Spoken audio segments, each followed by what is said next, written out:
Nos inspirations viennent de notre vie, des différents endroits, des différents environnements dans lesquels on a été. Moi-même, par exemple, j'ai voyagé en Asie, en Corée, au Japon, en Asie du Sud-Est, et une certaine atmosphère, une certaine lumière et une certaine construction des objets, des maisons m'ont à l'époque beaucoup marqué, et je pense que c'est une des inspirations qu'on a trouvées dans les premiers modèles, notamment en ozone.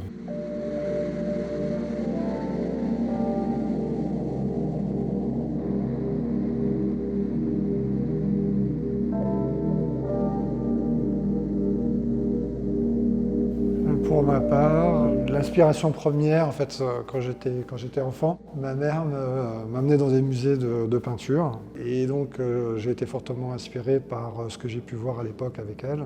Au-delà des très très grands peintres, il y avait aussi les expressionnistes allemands, que j'aimais bien, moi, tout particulièrement. Mais aussi Tinguely. Donc, moi, j'ai été baigné jeune dans la peinture, la sculpture. Et je pense que ça m'a vraiment forgé. Il y a le Bauhaus, qui, dès mon adolescence, retenait mon attention.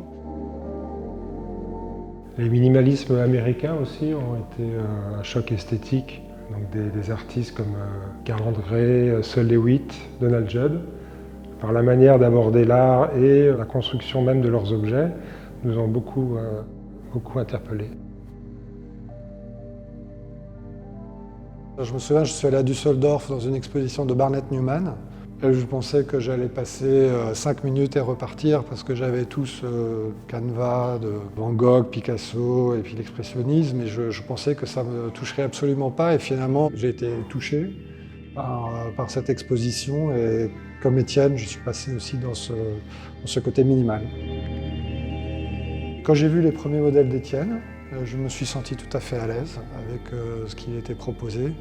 Et donc c'est aussi grâce à ça qu'on a créé une entreprise dans le luminaire, parce qu'il y a un véritable dessin, il y a une véritable silhouette, il y a un véritable style dans ces objets lumineux qui me nourrit et qui me satisfait pleinement.